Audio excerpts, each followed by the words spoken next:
Download aplikasi Tarbiyah Sunnah di handphone Anda. Tersedia di Google Play dan App Store. Bismillahirrahmanirrahim. Assalamualaikum warahmatullahi wabarakatuh. Alhamdulillah wassalatu wassalamu ala Rasulillah wa ala alihi wa ashabihi wa mawalah wa ba'd.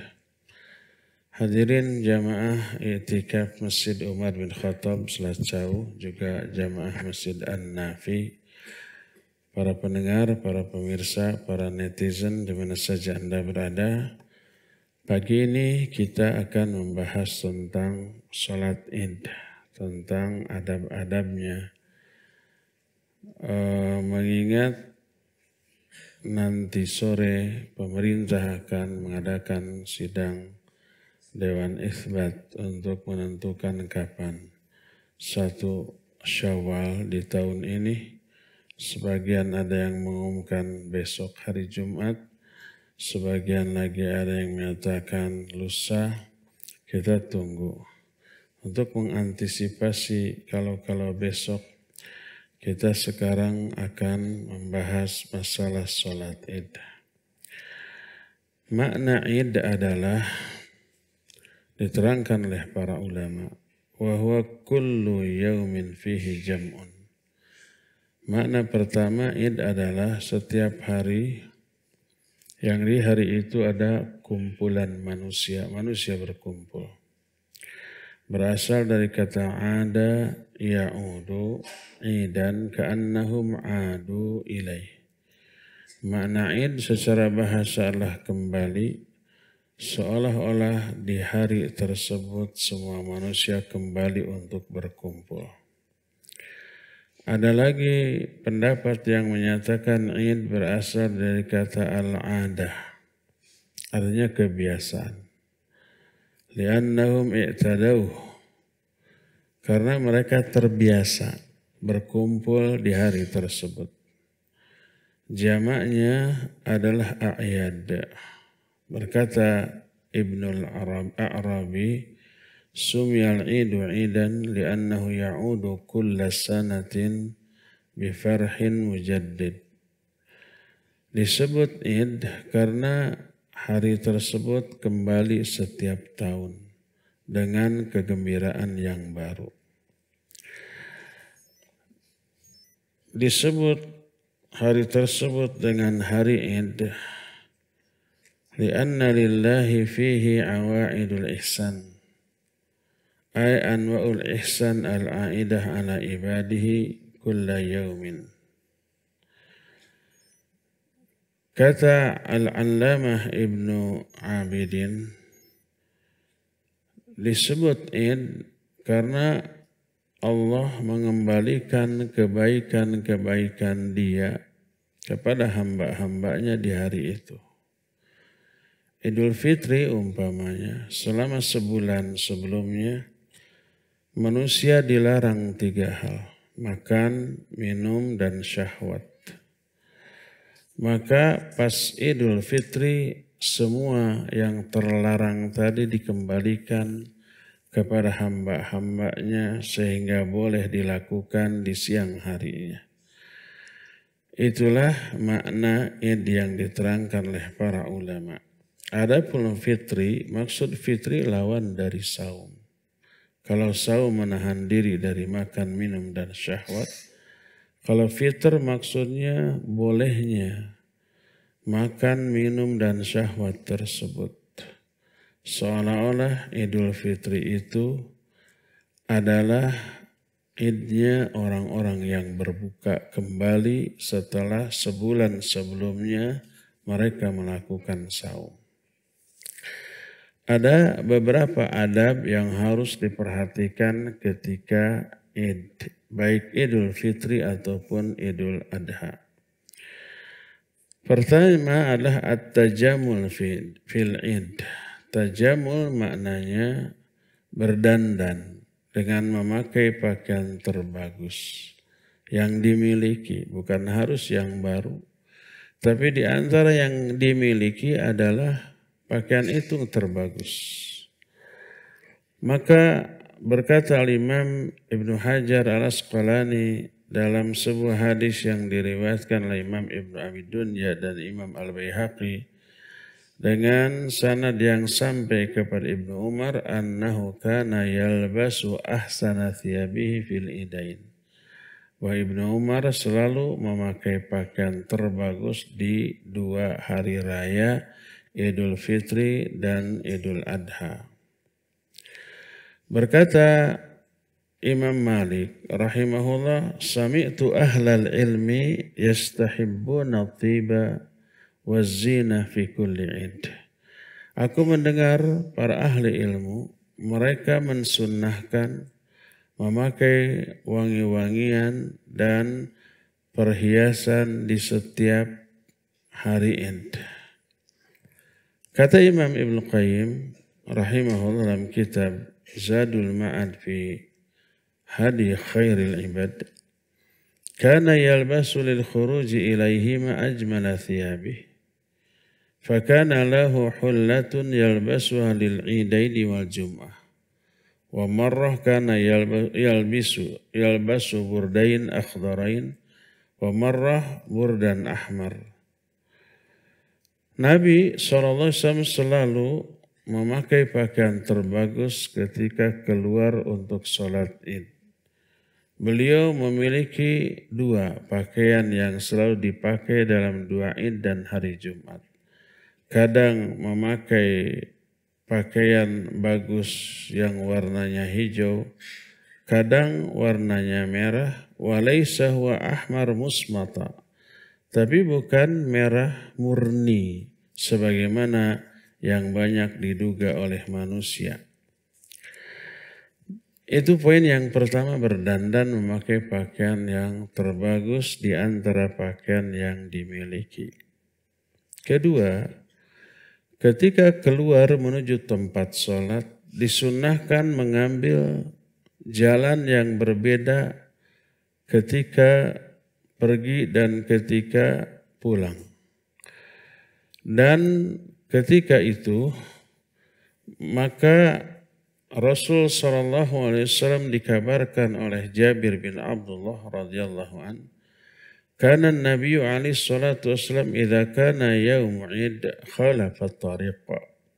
Nabi SAW apabila pada waktu hari Id, beliau suka mengambil jalan yang berbeda.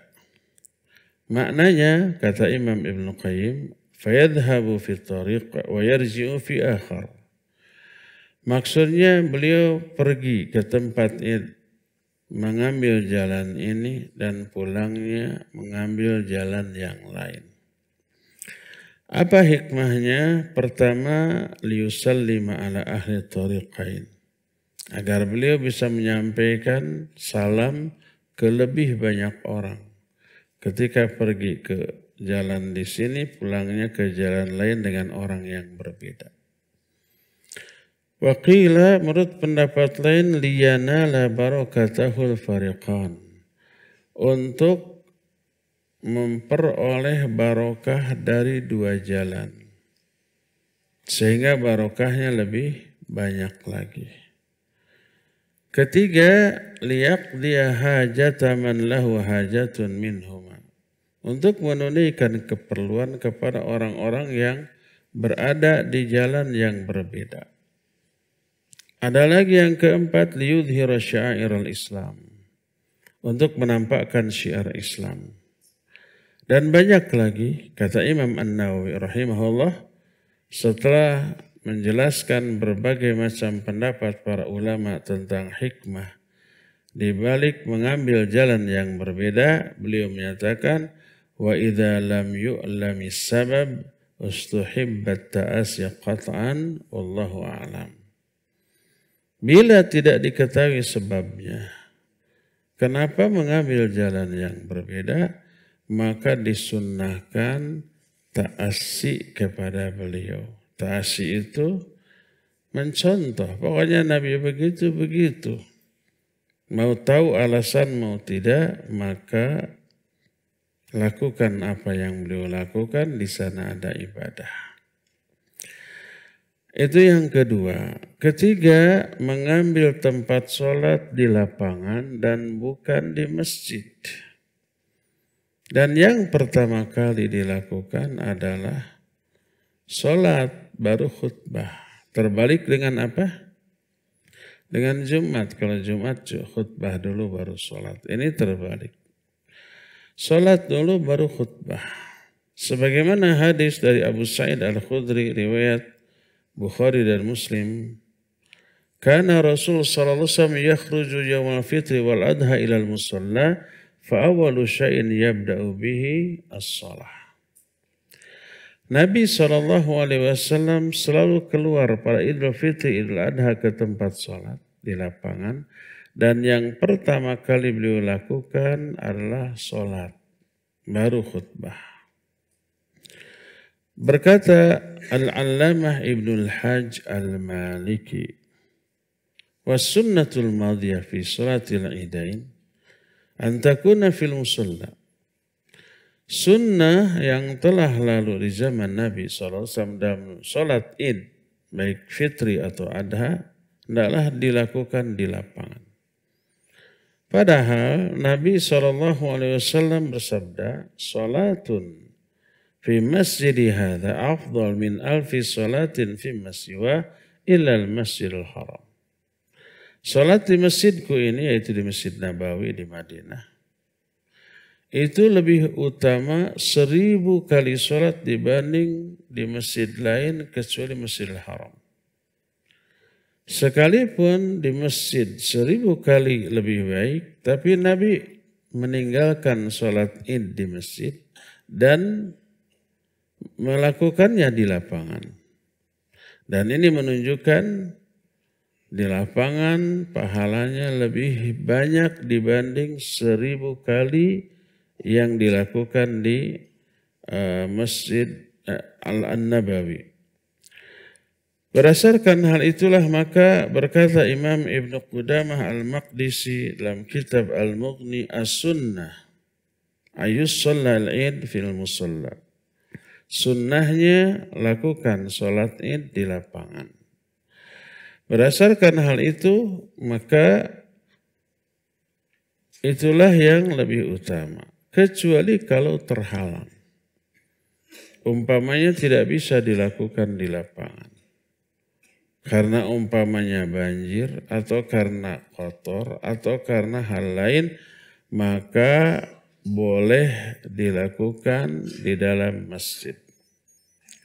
Tidak berarti kalau tidak bisa dilakukan di lapangan, udah nggak perlu sholat Id. Itu sebuah kekeliruan. Inilah poin yang keempat. Takbir dalam dua Id. Tapi waktu takbirnya berbeda. Kalau Idul Adha dimulai dari fajar hari Arafah. Tanggal 9 Dzulhijjah, ba'da sholat subuh takbir. Sampai kapan? Sampai hari Tasyrik, sampai tanggal 13 di bulan Dzulhijjah. Sesering mungkin dengan suara yang terdengar. Adapun untuk sholat Id dimulai dari awal 1 Syawal begitu matahari tenggelam pada akhir bulan Ramadan.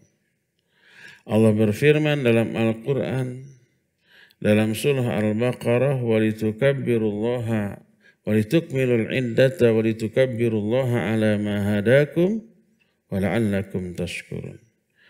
Agar kalian menyempurnakan jumlah saum kalian dan agar kalian bertakbir kepada Allah atas hidayah yang Allah berikan kepada kalian dan agar kalian bersyukur. Bahwa dalam hadis riwayat Imam Ibnu Abi Syaibah dikatakan, kana yakhruju yaumal fitri fayukabbiru hina ya'ti hatta ya'ti al-musalla wa hatta yaqdi as-salah fa idza qada as-salah qata'a at-takbir. Nabi SAW keluar menuju tempat sholat dan beliau bertakbir di sepanjang jalan sampai tiba di tempat sholat dan sampai selesai sholat. Begitu selesai sholat, putuslah takbir. Untuk Idul Adha, untuk Idul Fitri, begitu selesai sholat Id, maka selesai takbir. Seusai sholat Id tidak ada lagi takbir.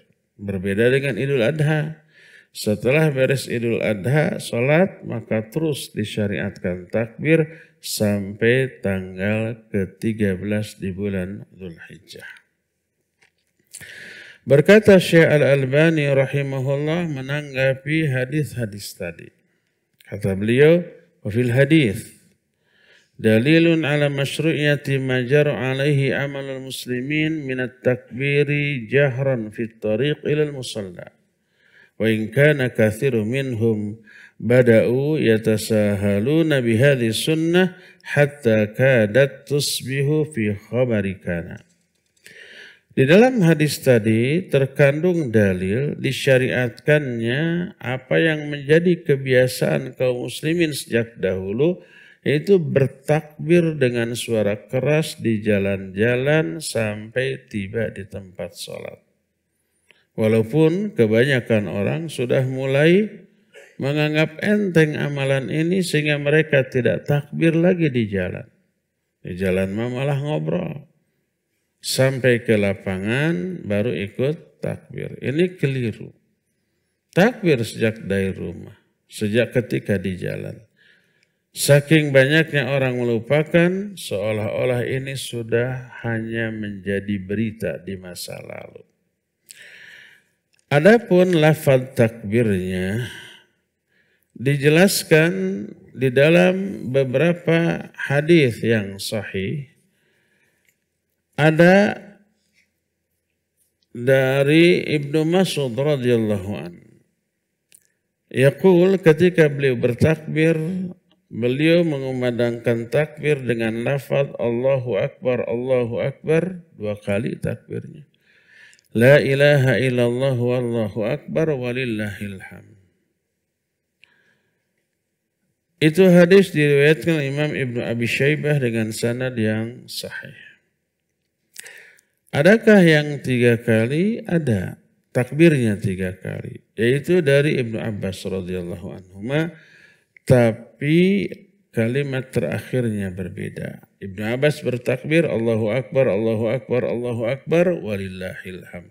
Allahu Akbar wa ajal. Allahu Akbar ala ma hadana. Jadi takbirnya 3 kali tapi terus bertasbih, bertakbir, mengatakan wa ajal dan Allahu Akbar ala ma hadana. Allahu Akbar, Allahu Akbar, Allahu Akbar walillahil hamd. Allahu Akbar wa ajal, Allahu Akbar ala ma hadana. Itu kalau yang 3 kali. Adapun yang biasa kita dengar takbirnya mestinya 2 kali. Allahu Akbar, Allahu Akbar. La ilaha illallah, Allahu Akbar, Allahu Akbar, wallahil hamd. Orang kreatif digabung kedua lafaz ini. Akhirnya takbirnya 3 kali. Tapi belakangnya lafaznya diambil dari lafaz riwayat lain. Menggabungkan 2 lafaz seperti enggak boleh. Kalau mau yang itu atau yang ini, ya. Jadi yang benar takbirnya adalah 2 kali. Ada lagi riwayat yang diterima dari Salman Al-Khairi radhiyallahu an. Dalam riwayat Imam Ibn Abdul Razak dalam kitab Al-Musannaf, kemudian Al-Baihaqi dalam kitab As-Sunan Al-Kubra dengan sanad yang sahih. Salman Al-Khairi berkata, Kabbirullah, Allahu Akbar, Allahu Akbar, Allahu Akbar kabira. Ada ini 3 kali. Takbirlah kalian dengan lafaz Allahu Akbar, Allahu Akbar, Allahu Akbar kabira. Udah. Ulang lagi Allahu Akbar, Allahu Akbar, Allahu Akbar kabira. Itu lafaznya yang 3 kali. Nah, kemudian berkata Imam Ibnu Hajar Al-Asqalani rahimahullahu ta'ala, ketika menerangkan hadis tadi, وَقَدْ أُحْدِثَ فِي هَذَا الزَّمَنْ زِيَادَةٌ فِي ذَلِكَ لَا أَصْلَ لَهَا. Sekarang ini telah diada-adakan di zaman sekarang tambahan-tambahan lafaz yang tidak ada asalnya. Tidak ada riwayatnya seperti Allahu Akbar kabira walhamdulillahi katsira wa subhanallahi bukratan wa asila la ilaha illallah wahdah anjaza wahdah wa nasara amdah wa hazamal ahzaba wahdah. Itu tidak ada asalnya. Itu adalah takbir yang merupakan bagian dari zikir ketika di Safa dan di Marwah ketika sa'i. Jadi ketika sa'i, sebelum sa'i berdiri di Safa, menghadap kiblat, lalu ada zikir Allahu Akbar, Allahu Akbar, Allahu Akbar, la ilaha illallah wahdahu la syarika lah. Lahul mulku wa lahul hamdu yuhyi wa yumiitu wa huwa ala kulli syai'in qadir. La ilaha illallah wahdahu la syarika lah. Anjaza wa'dah wa nasara 'abdah wa hazamal ahzaba wahdah. Lalu kita berdoa angkat tangan. Beres angkat tangan, turunkan lagi tangan kita, baca lagi lafaz tadi. Jadi lafaz di sana ada la ilaha illallah wahdah, anjaza wahdah wa nasara 'abdah wa hazamal ahzaba wahdah. Ini kayaknya dicomot, ditarik, dimasukkan ke dalam takbir Idul Fitri atau Idul Adha. Padahal Nabi dan para sahabat tidak melakukannya, ya. Jadi itulah lafaz takbir. Disunnahkan bagi orang yang akan melakukan sholat Idul Fitri untuk makan terlebih dahulu sebelum berangkat. Berkata Anas, karena Rasul sallallahu alaihi wasallam la yaghdu yaumal fitri hatta ya'kula tamarat. Adalah Nabi sallallahu alaihi wasallam tidak pernah pergi untuk salat Idul Fitri sebelum beliau makan dulu beberapa butir kurma. Hadis ini sahih riwayat Imam Bukhari, At-Tirmidzi, Ibnu Majah dan Imam Ahmad. Berkata Imam Al-Muhallab ketika mengomentari hadis tadi, wal hikmatu fil akli qabla shalah alla yadhunna dhanun luzuma shaum hatta yusalli al-id faka'annahu arada sadda hadhihi dariyah. Hikmah kenapa makan dulu sebelum sholat Idul Fitri adalah agar jangan sampai ada yang menyangka di hari itu masih saum. Padahal saum di hari raya hukumnya haram. Baik Idul Fitri ataupun Idul Adha. Siapa yang saum bukannya dapat pahala tapi dapat dosa. Jadi seolah-olah Nabi SAW ingin menutup pintu-pintu kemungkinan ada orang yang menyangka saum di hari raya Idul Fitri. Maka beliau tampakkan dengan makan dulu beberapa butir kurma.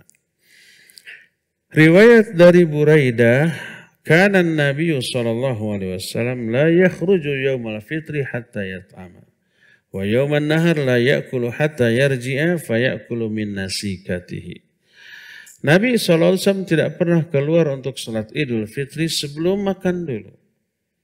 Sedangkan pada waktu Idul Adha beliau tidak makan sampai pulang setelah menyembelih dan makan daging sesembelihannya. Jadi terbalik, sunnah Idul Fitri dan Idul Adha dalam hal makan. Kalau Idul Fitri disunnahkan makan dulu, silakan makan ketupat dulu. Kalau Idul Adha sunnahnya tidak makan sampai nanti makan daging kurbannya. Bagi ikhwan dan akhwat peserta yang ingin sholat Id di sini dipersilakan, difasilitasi. Nanti ba'da subuh dikasih makan dulu.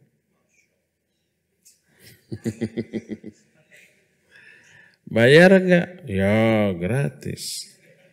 Disiapkan insya Allah ya ketupat dengan opor ayam khas Lebaran.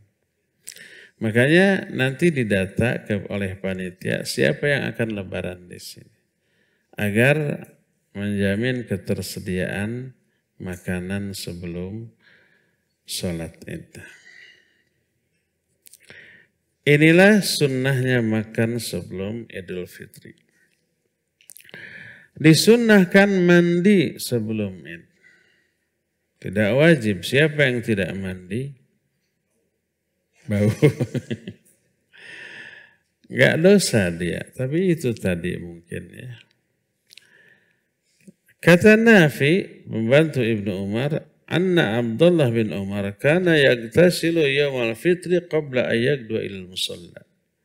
Abdullah bin Umar selalu mandi pada waktu Idul Fitri sebelum berangkat ke tempat sholat. Berkata Imam Sa'id bin Al-Musayyib, sunnatul fitri thalathun. Sunnahnya Idul Fitri ada 3. Pertama, al-masyu ilal musalla. Berjalan kaki menuju tempat sholat. Gimana kalau jauh dari Bandung ingin sholat Idul Fitri di sini? Jalan kaki? Enggak, tengah malam dari sana. Kalau pada subuh baru berangkat sampai ke sini zuhur nanti. Sudah bubar. Pertama berjalan ke tempat sholat. Kedua makan sebelum keluar. Dan yang ketiga mandi. Berkata Imam Ibnu Qudamah yustahabu ayatatahara bil ghusli lil 'id. Disunahkan untuk bersuci dengan cara mandi sebelum Id. Karena Ibnu Umar yagtasil yaumal fitri. Dan Ibnu Umar selalu mandi dulu sebelum menunaikan sholat Idul Fitri. Setibanya di lapangan, tak ada sholat lain selain Idul Fitri. Tidak ada sholat sunnah apapun sebelumnya atau setelahnya. Sebagaimana Ibnu Abbas radhiyallahu anhu menyatakan, anna Nabiyya sallallahu alaihi wasallam shalla yaumal fitri rak'atain wa lam yusalli qablaha wa la ba'daha. Nabi SAW sholat Idul Fitri 2 rakaat. Beliau tidak sholat sebelumnya atau setelahnya. Hadis ini riwayat Imam Bukhari, At-Tirmidzi, An-Nasai dan yang lain-lain. Berkata Imam Ibnu Qayyim, walam yakun huwa sallallahu alaihi wasallam wal ashabuhu yusalluna idza intahu ila al-musalla qabla shalah wa la ba'daha. Nabi dan para sahabatnya tidak pernah sholat setelah sampai di tempat sholat selain sholat Idul Fitri. Baik sebelumnya atau setelahnya tidak ada sholat. Berkata Imam Ibnu Hajar, wal hasil anna sholat al-id lam yathbut laha sunnatun qablaha wala ba'daha. Khilafan liman qasaha alal jumu'ah. Walhasil sungguhnya sholat Id, kesimpulannya tidak ada sholat sunnah sebelumnya ataupun setelahnya dan tidak boleh dikiaskan ke sholat Jumat. Kalau Jumat ada ba'da. Kalau sholat Id tidak ada qabla, tidak ada ba'da kecuali sholat Idnya itu sendiri. Boleh enggak kalau sholatnya dilakukan di masjid begitu masuk sholat tahiyatul masjid dulu? Ya boleh. Adapun di lapangan tidak ada sholat tahiyat lapangan. Bagaimana hukum sholat Id, baik Idul Fitri atau Idul Adha? Banyak orang yang menyatakan hukumnya sunnah. Dan memang ikhtilaf para ulama. Sebagian menyatakan sunnah, sebagian menyatakan wajib. Tapi yang wajib lebih kuat dalilnya. Berkata Syekhul Islam Ibn Taimiyah rahimahullah, walihada rajahna anna salat al-id wajibatun alal a'yan. Kaqawli Imam Abi Hanifah wa ghairi. Wa huwa ahadu aqwali Syafi'i wa ahadul qawlani fi madhab Ahmad. Oleh karena itu kami lebih menguatkan bahwa salat id hukumnya wajib. Fardu ain, seperti pendapat Imam Abu Hanifah dan yang lain-lainnya. Seperti ini juga termasuk salah satu di antara dua pendapat Imam Syafi'i dan salah satu di antara pendapat Imam Ahmad. Wa qawlu man la tajib wa qawlu man qala la tajib fi ghayatil bu'd Orang yang berpendapat sholat id itu tidak wajib, ini jauh dari kebenaran. Karena apa? Karena sholat id min a'zami sya'airil Islam. Termasuk syiar Islam terbesar. Orang-orang berkumpul lebih banyak jumlahnya daripada sholat Jumat. Disyariatkan takbir. Demikian juga orang yang menyatakan itu adalah fardu kifayah. Jauh dari kebenaran.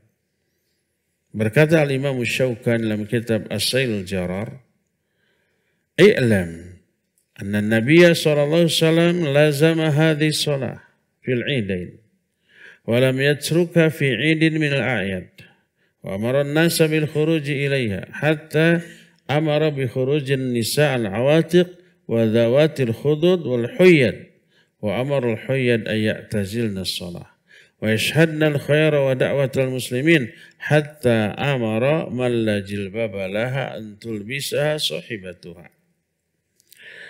Ketahuilah bahwa Nabi SAW selalu melakukan id, tidak pernah ditinggal walau satu kali dalam hidupnya. Dan Nabi merintahkan manusia untuk keluar semuanya. Sampai wanita-wanita yang haid, wanita yang ada uzur, disuruh keluar. Tapi mereka tidak ikut sholat. Tapi mendengarkan khutbahnya. Bahkan wanita yang tidak memiliki jilbab hendaklah dipinjami oleh yang punya jilbab. Suruh keluar. Setelah mengatakan begitu, berkata Imam Asy-Syaukani, wa hadza kulluhu yadullu ala anna hadhihi shalah wajibatun wujuban muakkadan 'alal a'yan la 'alal kifayah. Ini semua menunjukkan bahwa sholat ini hukumnya wajib dengan wajib yang ditekankan secara fardu ain bukan fardu kifayah. Di antara dalil tentang wajibnya sholat id annaha musqitatun lil jumu'ah idza tafaqata fi yaumin wahid. Sholat id ini bisa menggugurkan kewajiban sholat Jumat bila berjumpa di hari yang sama. Seperti sebagian ormas, ada yang menetapkan sholat id kapan? Besok hari Jumat. Siapa yang sholat id di pagi harinya, maka dia tidak wajib untuk menunaikan sholat Jumat pada siang harinya. Tidak wajib. Bukan tidak boleh, tapi tidak wajib. Tapi siapa yang mau sholat Jumat, maka itu bagus. Dan ini menunjukkan bahwa sholat id, baik Idul Fitri ataupun Idul Adha, hukumnya wajib. Bukan sunnah. Sehingga apabila ada orang yang tertinggal karena ada uzur, baik umpamanya dia sakit atau mak-mak biasa rempong ya, ngurus suaminya, ngurus anak-anaknya, ngurus ketupat, basi gitu kan dari kemarin ya. Harus dipanaskan dulu tuh. Terus nyiapkan makanan dulu, ngupat dulu sebelum berangkat untuk semua anggota keluarga. Setelah itu tidak ingin Pak Balata, nyupir dulu. Cuci piring. Sebab nanti ba'da sholat id banyak tamu ke rumah. Kalau Pak Balata malu atau kurang nyaman. Akhirnya dia nyupir dulu, suaminya, anaknya sudah ke lapangan. Ya, terus beres-beres dulu. Ya, makan kadang dia tidak sempat. Sahwab tos bari nyapekkan keluar. Begitu keluar tiba di sholat id sudah bubar. Ada yang begitu? Mungkin ada tuh, ada. Dia wajib sholat sendirian di rumah. Dengan tata cara yang sama. 2 rakaat. Rakaat pertama sebelum Fatihah membaca, bertakbir dulu 7 kali. Dan di rakaat yang kedua 2 kali. Setelah itu gerakan lainnya sama ya. Kapan waktu sholat id? Sholat id dilakukan pada saat sudah masuknya waktu sholat duha. Abdullah bin Busr, salah seorang sahabat Nabi SAW, keluar bersama manusia pada waktu Idul Fitri atau Idul Adha. Ternyata imam lambat keluar. Lama orang-orang sudah ngumpul, si imam ini entah ngapain dulu tuh. Lambat keluar. Berkata Abdullah bin Busr, "Inna kunna qad faragna sa'atana hadhihi." Sesungguhnya dulu kami di zaman Nabi SAW jam segini sudah selesai sholat ini. Ini mah imam keluar pun belum. Maka tidak boleh imam lambat keluar karena ditunggu oleh jamaahnya. Berkata Imam Ibnu Qayyim, "Kana yuakhiru salata Idul Fitri wa yu'ajjilu al-adha." Wa kana Ibnu Umar ma syiddati ittibahi lis-sunnah la yakhruju hatta tatlu'a asy-syams. Nabi mengakhirkan Idul Fitri, menyegerakan Idul Adha. Dan Ibnu Umar, orang yang paling mengikuti sunnah, beliau tidak keluar sebelum matahari terbit. Jadi begitu matahari terbit, barulah keluar. Berkata Siddiq Hasan Khan, "Waktuhuma ba'da irtifa'i asy-syams qida ramhin ila zawal." Waktu sholat id, baik Idul Fitri atau Idul Adha, adalah ketika matahari meninggi setinggi tombak. Kalau di kita agak susah. Karena banyaknya gunung atau bangunan yang menghalangi matahari dari pandangan kita. Tapi kalau di daerah Timur Tengah, gunung juga jarang. Maka terbitnya matahari kelihatan dari sebelah timur. Nah, ketika matahari terbit, kira-kira setinggi tombak dalam pandangan kita dari ufuk, dari permukaan tanah gitu ya. Nah, kira-kira setinggi tombak, maka mulailah melakukan Idul Fitri sampai kapan? Sampai zawal. Waktu itu terbentang sampai zuhur. Bukan dari mulai setinggi tombak, sholat selesainya baru zuhur atau terlalu lama. Maksudnya kapan saja di waktu itu boleh. Jam 11 masih boleh. Kalau sudah zuhur maka habis waktu untuk menunaikan sholat id. Ya. Dan tak boleh melakukan sholat id sebelum matahari terbit, sebelum masuknya waktu duha. Karena ingin cepat, ba'da sholat subuh langsung sholat id. Tidak sah. Ada orang seperti ada karena kebodohan, ketidaktahuan. Jadi orang-orang masih makan minum belum keluar, dia mah sudah selesai. Tinggal jalan-jalan.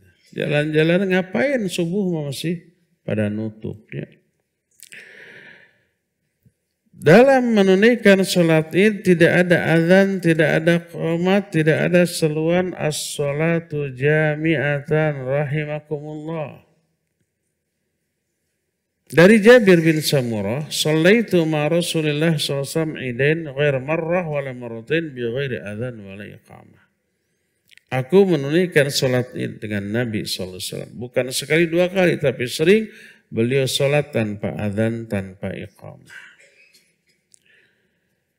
Bahkan berkata Imam Ibnu Qayyim, "Wa kana sallallahu alaihi wasallam idzan taha ila musalla akhadha fi shalah min ghairi adzan wala iqamah wala qawlu as-salatu jami'ah was sunnah alla yuf'ala syai'un min dzalik." Nabi SAW begitu sampai ke tempat sholat, beliau langsung sholat tanpa adzan, tanpa iqamah dan tanpa ucapan as-salatu jami'ah. Sunnahnya tidak dilakukan semuanya itu. Jadi banyak orang sekarang tidak adzan, tidak iqamah tapi harus mengomando as-salatu jami'atan rahimakumullah. Ada yang begitu? Ada. Tidak sesuai dengan sunnah. Itu Imam Ibnu Qayyim yang menjelaskan.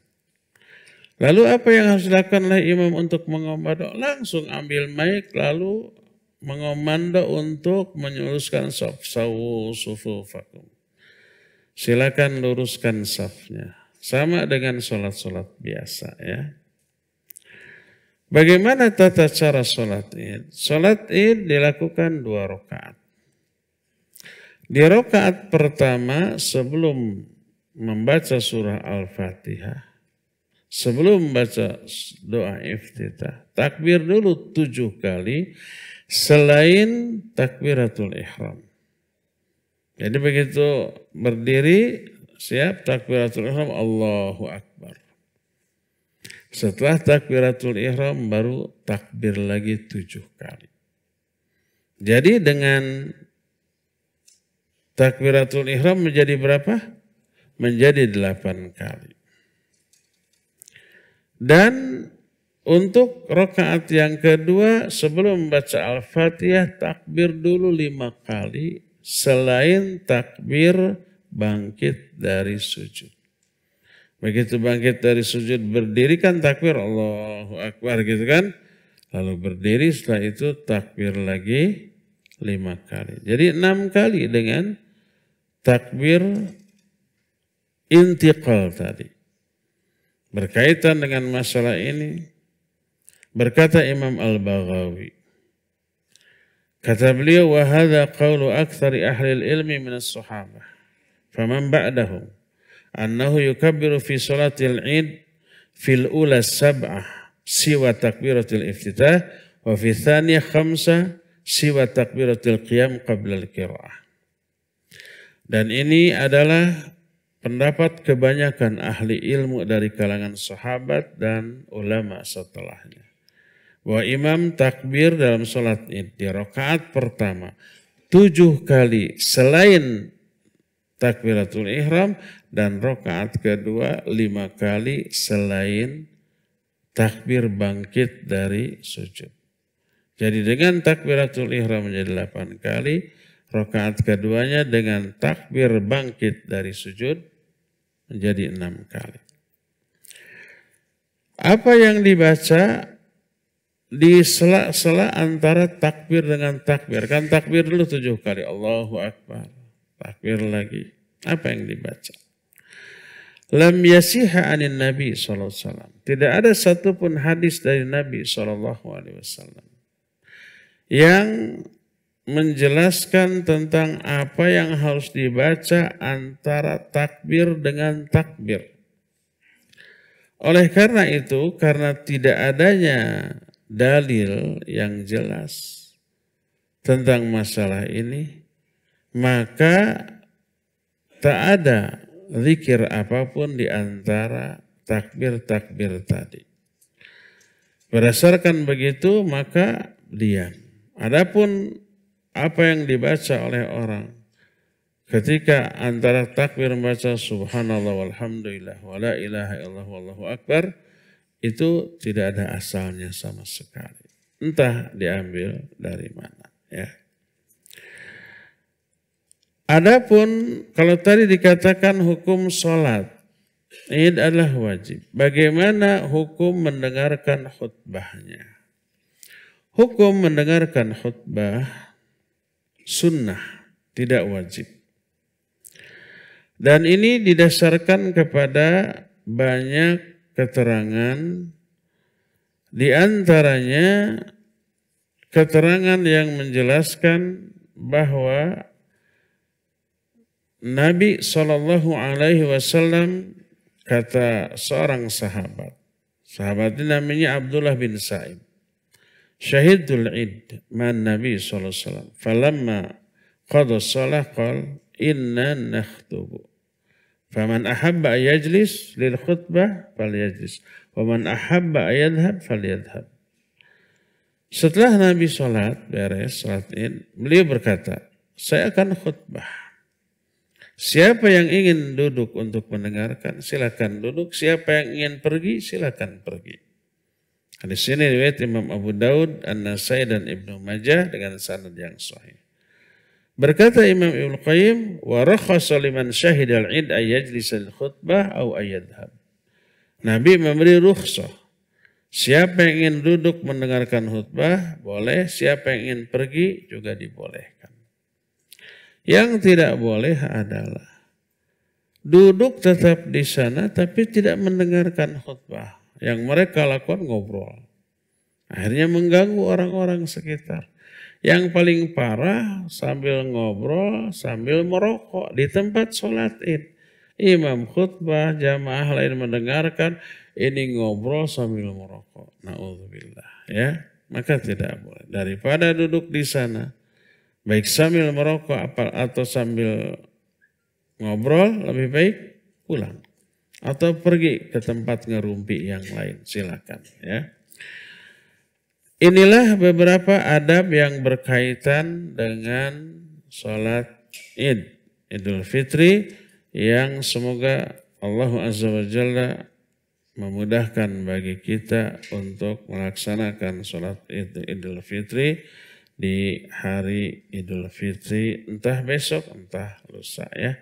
Cukup sampai di sini kajian kita di pagi hari ini, dan kita masih punya sisa waktu untuk bertanya jawab. Wassallallahu ala nabiyina Muhammadin wa ala alihi wa ashabihi wasallam. Mangga.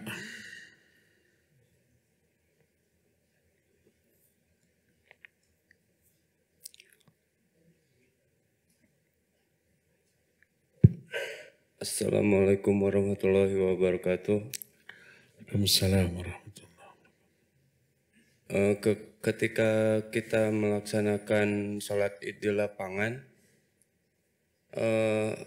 bolehkah kita memakai sendal ketika melaksanakan sholat id di lapangan? Tentunya sendal yang bersih dari najis. Terima kasih. Iya, barakallahu fiik. Bolehkah kita sholat dengan memakai sendal dalam sholat Idul Fitri? Sebenarnya memakai sendal sholat, baik fardu atau apapun, hukumnya sunnah. Bahkan disebut minas sunanil mahjurah. Termasuk sunnah Nabi yang banyak ditinggalkan orang. Padahal sunnah. Kalau tidak ada madarat boleh. Salat fardu, salat sunnat, ataupun salat id. Tapi kalau menimbulkan madarat seperti salat di masjid ini, hujan dari rumah, blok, masuk aja pakai sendal, ditegur DKM, buka sendal, sunnah.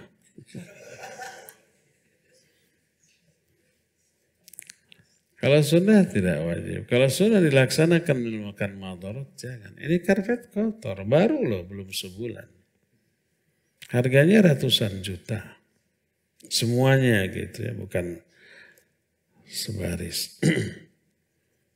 Ribut sama DKM ya jangan. Adapun Nabi SAW memakai sendal, karena dahulu alas masjid atau lantai masjid bukan dengan karpet atau keramik, tapi tanah biasa. Maka ya pakai sendal.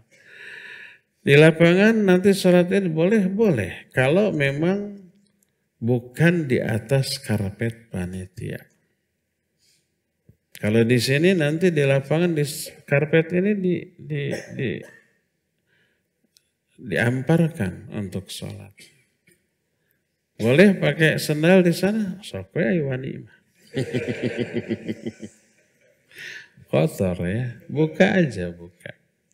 Kecuali kalau kita kebagian di tempat yang tak berkarpet. Karpet kan terbatas. Sedangkan lapangan lega. Jadi tidak semuanya tercover oleh karpet. Dianjurkan masing-masing jamaah bawa sajadah masing-masing. Mangga di sajadah sendiri. Pakai sendal ya, dibolehkan. Jadi hukum asal sholat pakai sendal sunnah. Selama tidak menimbulkan madarat. Wallahu a'lam.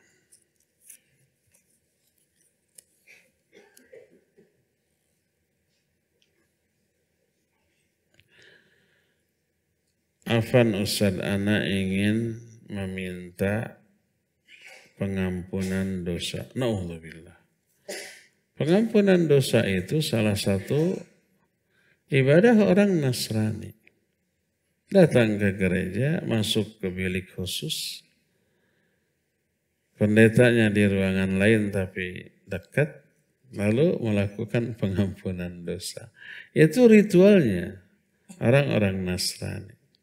Di kita nggak ada minta pengampunan dosa ke ustaz. Kalau mau menghapus dosa, tobat. Sendirian aja. Nggak perlu ada orang yang menyaksikan tobatnya. Penuhi 7 syarat tobat. Pertama, berhenti dari dosa. Kedua, menyesal. Ketiga, bertekad tidak mengulang lagi. Keempat, kalau itu berkaitan dengan hak orang lain, kembalikan hak.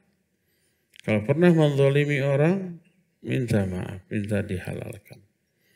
Kelima, lakukan tobatnya sebelum sakarat.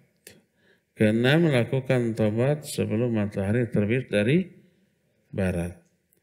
Ketujuh, ikhlas dalam tobatnya, bukan karena kepentingan dunia. Sudah. Apa orang Nasrani setelah minta pengampunan dosa terus ngasih ke gereja? Apa kita juga harus infak? Infak bagus kapan saja, ya, termasuk mau sambil tobat mau tidak, infak sangat dianjurkan dan infak mengurangi dosa. Ya. Wallahu a'lam. Dari An-Nafi ada? Mana dari ini dulu Pak Ustadz, dari Tarbiyah Sunnah channel. Ana meyakini nikob itu sunnah, tapi ketika ana lepas nikob rasanya ada yang hilang. Berhubung dengan sholat id di lapangan, karena di sini tidak ada hijab antara ikhwan dan akhwat, apa boleh ana pakai nikob selama sholat? Karena lingkungan yang belum mendukung dengan pemahaman sunnah. Di sini di tempat kita gitu? Bukan di tempat dia sholat. Oh. Di kita mah dipisah. Akhwat di belakang, ikhwan di depan. Jalan masuknya juga beda. Ikhwan ke sini, akhwat ke sono. Jadi mau apa amprok? Sholatlah di sini. Iya. Hukum asal tidak boleh sholat menutup muka, menutup mulut, menutup wajah, baik bagi laki-laki ataupun bagi perempuan. Kecuali kalau ada uzur. Seperti pada waktu sholat, pada waktu pandemi. Kalau umpamanya dibuka, berisiko terkena COVID. Boleh, karena ada banyak dalil tentang hal ini. Di antaranya, Nabi SAW menyatakan, ya, man arada ayata inna tatha'u minasyaitan. Sesungguhnya apa bahasa? Hai apa? Menguap. Itu dari setan. Fa idza tatha'aba ahadukum wa huwa fi shalah falyaqdi mastata'a. Kalau salah seorang di antara kalian menguap ketika sholat, tahan semampunya. Kalau para ulama menyatakan boleh dengan menutup mulutnya selama menguap tersebut, walaupun dalam sholat. Ini ada uzur. Pada asalnya menutup mulut dilarang dalam sholat, kecuali kalau ada uzur. Makanya terus para sahabat juga ketika sholat di atas pasir, ya, mereka itu menutupkan imamahnya ke mulutnya. Khawatir tersedot pasirnya ketika sujud tersebut. Ini ada uzur. Maka kalau ada uzur termasuk adanya virus yang lebih berbahaya daripada sekedar menguap dan pasir atau debu, maka lebih dibolehkan lagi. Itu banyak fatwa para ulama, ya, yang menganjurkan untuk menutup karena adanya dalil-dalil tadi. Nah, termasuk salah satu yang diharamkan oleh syariat untuk wanita yang sedang ihram adalah memakai niqab. Tapi ketika berpapasan dengan laki-laki, disyariatkan menutup wajahnya dengan kain kerudung yang sedang dipakainya. Begitu berlalu, lepas lagi. Dan ini ada uzur. Jadi hukum asal wanita kalau mau sholat, dia tidak boleh menutup wajahnya. Kecuali bagi wanita yang meyakini wajah adalah aurat, kemudian sholatnya di muka umum, maka dibolehkan bagi dia untuk sholat dengan memakai niqab tersebut. Karena apa? Karena menjauhi larangan, menunaikan kewajiban menutup wajah bagi dia yang berkeyakinan wajib lebih kuat daripada larangan menutup wajah dalam sholat. Larangan menutup wajah dalam sholat hanya sebatas makruh saja. Sedangkan membuka aurat termasuk wajah adalah haram. Maka mendahulukan meninggalkan yang haram harus lebih diutamakan. Boleh wanita yang merasa wajahnya aurat, kemudian sholat di muka umum yang ada laki-laki, tetap dengan memakai niqab. Allahu a'lam. Apa hukum seorang ayah yang membunuh anaknya? Ya nggak boleh, haram.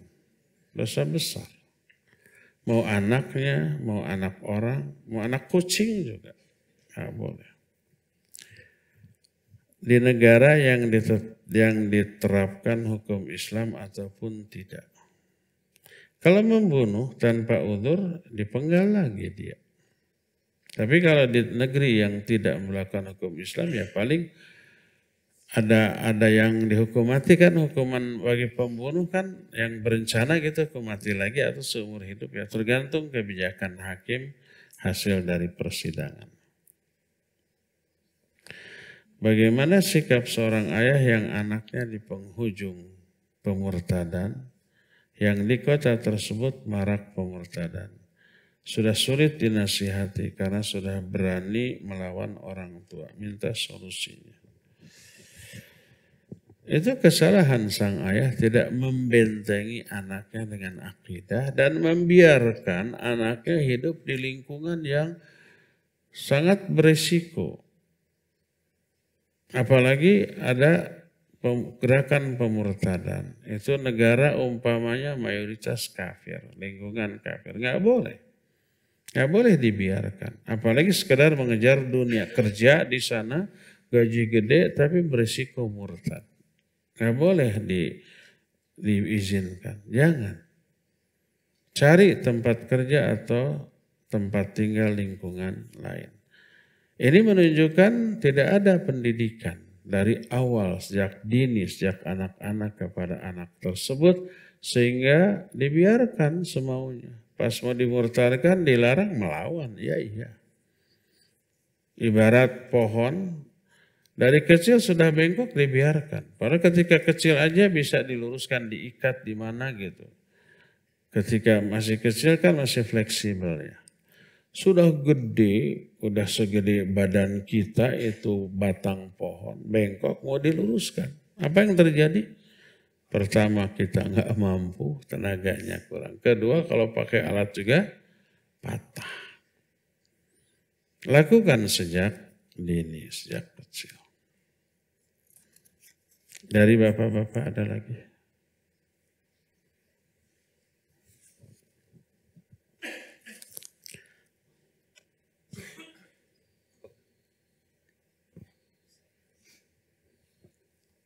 Bismillah. Assalamualaikum warahmatullahi wabarakatuh, Ustaz.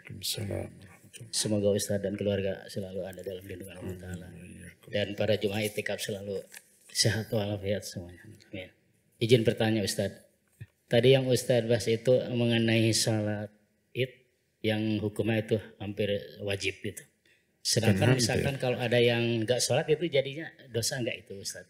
Assalamualaikum warahmatullahi wabarakatuh. Iya, wajib itu kalau ditinggalkan dosa, bukan hampir. Kalau nggak ditinggalkan bukan hampir dosa. Jadi kalau berkeyakinan wajib ya, dia dosa ketika meninggalkannya. Wallahu a'lam.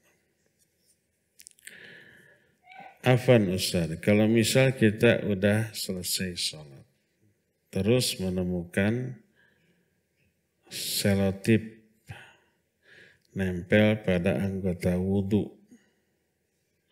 Apakah harus mengulang wudhunya dan apakah harus mengulang sholatnya? Kalau nempelnya itu setelah wudhu, enggak. Umpamanya ya, setelah wudhu jalan nginjak selotip. Berarti seluruh anggota wudhu sudah terbasuh. Sah sholatnya. Karena nempelnya setelah wudhu. Nah sekarang masalahnya kalau nempelnya sebelum wudhu. Umpamanya kita ada luka di sini nih. Ditempeli selotip yang ada obatnya. Kita nggak sadar pas wudhu tadi pakai saja ya. Padahal itu tidak tembus air. Jadi ada sebagian anggota wudhu yang tidak terbasuh.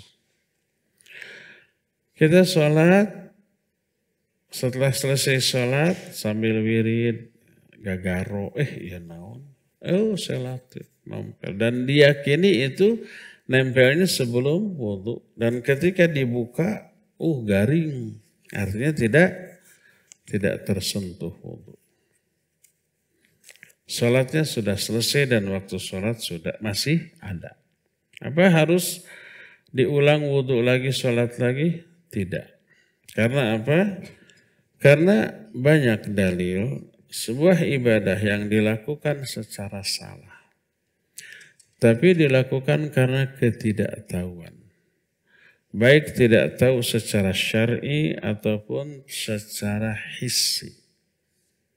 Secara syar'i itu umpamanya dia tidak tahu bahwa itu membatalkan sholat atau wudhu. Secara hissi itu umpamanya ada sesuatu, dia tahu kalau sesuatu itu ada, batal.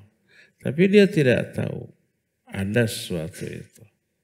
Baik ada najis di kita, sampai sholatnya selesai.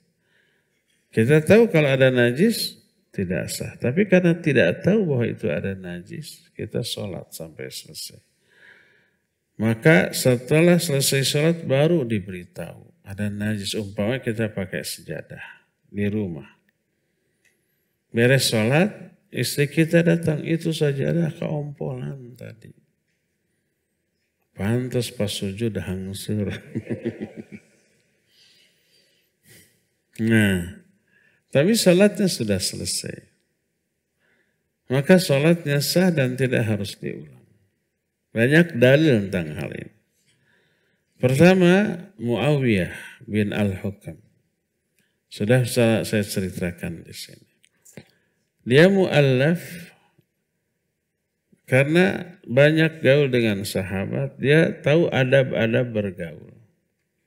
Lalu pas sholat, ada orang yang bersin, haji. Dia doakan, yarhamukallah. Padahal lagi sholat. Sahabat lain melotot ke dia. Dipelototin begitu nggak enak.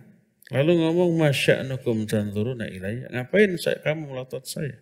Padahal lagi sholat.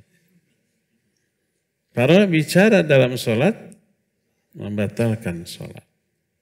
Tapi dia belum tahu hukum itu. Seusai sholat, dia berkata, demi Allah, tidak ada orang yang lebih lembut dari Nabi SAW dalam mengajar dan menegur. Beliau tidak memarahi saya, tidak memaki saya. Beliau hanya berbicara secara umum.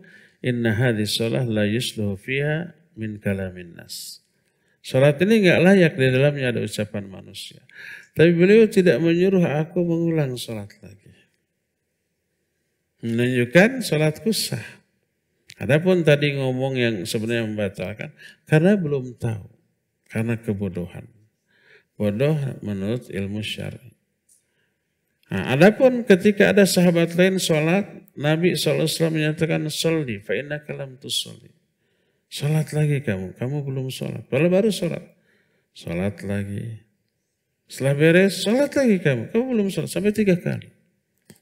Lalu orang ini mengatakan, ya Rasulullah itu sholat saya terbaik tadi. Terbaiknya aja masih salah. Lalu diajari tata cara sholat yang benar. Jadi, kalau orang itu sholatnya dianggap tidak sah karena suatu oleh Nabi diulang, disuruh diulang. Tapi ini tidak. Padahal jelas-jelas berbicara. Dianggap sah, maka tidak disuruh diulang karena ketidaktahuan, karena kebodohan. Contoh bodoh secara hissi dialami oleh Nabi sendiri. Nabi SAW sholat dengan memakai sendal dengan para sahabatnya di luar. Di tengah sholat beliau copot sendalnya, disimpan di sebelah kiri. Melihat begitu para sahabat mencopot sendalnya dan disimpan. Pokoknya nggak tahu apa alasan, ikutilah Nabi begitu. Beres sholat Nabi menyatakan, kenapa kalian copot sendal-sendal kalian? Mereka bilang, kami melihat engkau copot, kami juga mencopot. Oh, tadi datang Jibril kepadaku berbisik bahwa di sendalku ada najis. Makanya aku buka. Hadis ini menunjukkan separuh salat Nabi, beliau memakai sandal yang bernajis. Karena kalau ada najis dan tahu tidak sah ya. Tapi karena tidak tahu, maka salat selama memakai sandal bernajis tidak diulang. Tidak dibatalkan, diulang dari awal, tidak. Melanjutkan salat. Separuh salat beliau sandalnya ada najis. Tapi karena tidak tahu, maka beliau tidak membatalkan sholatnya. Terus, ini menunjukkan kalau sebuah ibadah dilakukan, terus melakukan kesalahan dalam ibadah itu, dan kesalahannya dilakukan karena ketidaktahuan, baik tidak tahu secara syar'i atau secara hissi, maka sholatnya sah dan tidak perlu diulang walaupun waktu sholat masih ada. Wallahu a'lam bishawab. Ada lagi? Sok itu dulu. Ayo kalah luak lihat. Assalamualaikum Ustadz. Waalaikumsalam. Semoga Allah senantiasa melindungi Ustadz, keluarga dan kita semua serta keluarga kita.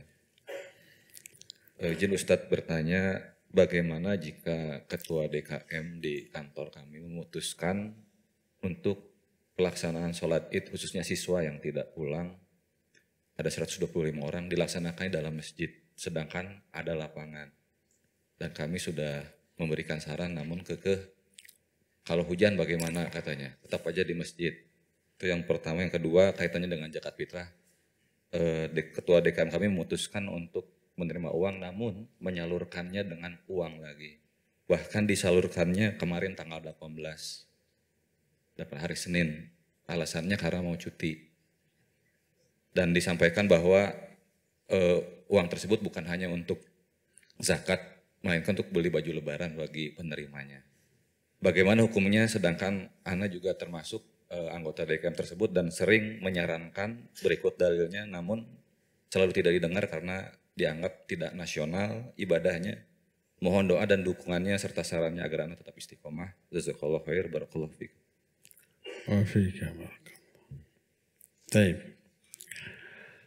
Pertama, bagaimana kalau ada orang yang menyelenggarakan sholat di masjid? Kalau ada lapangan, bagaimana sikap kita? Ikut aja. Kalau ada umpamanya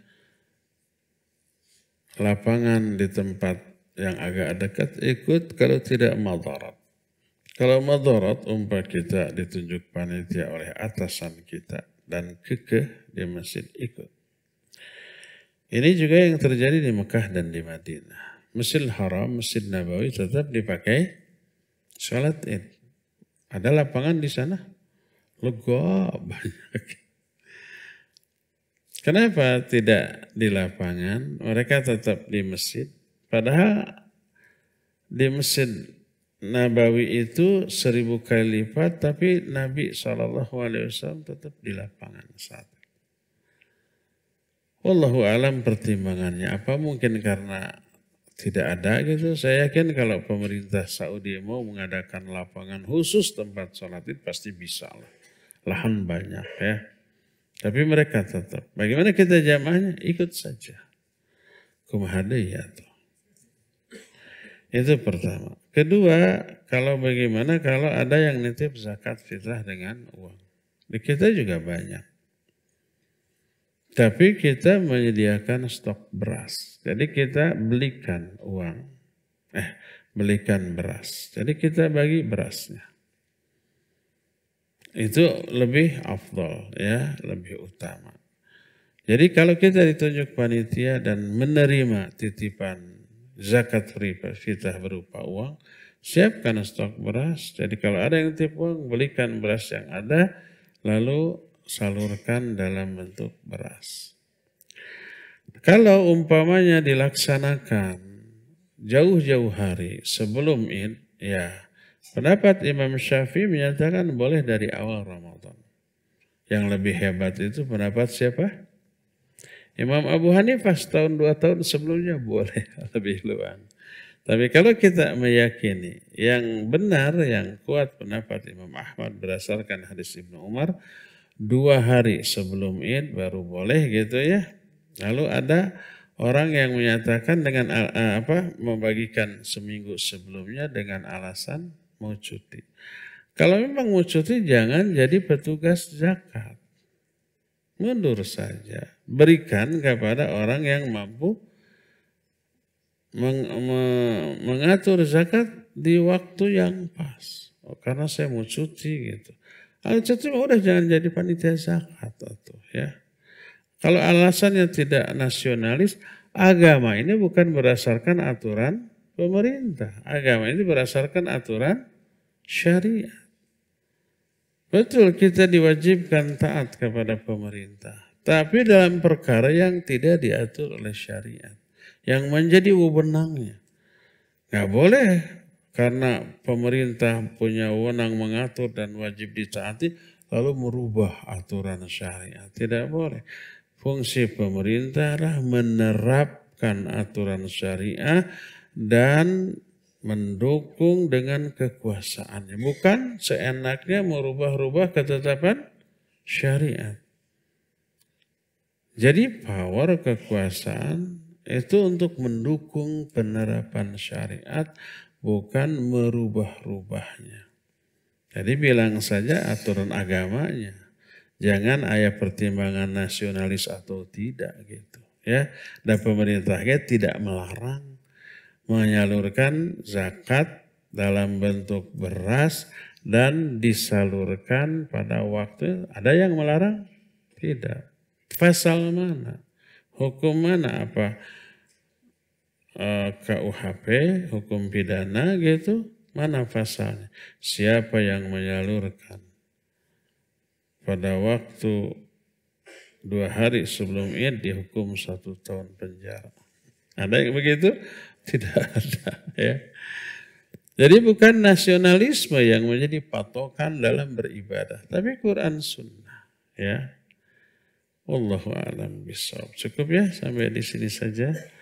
Mohon maaf tidak semua pertanyaan terjawab karena terbatasnya waktu.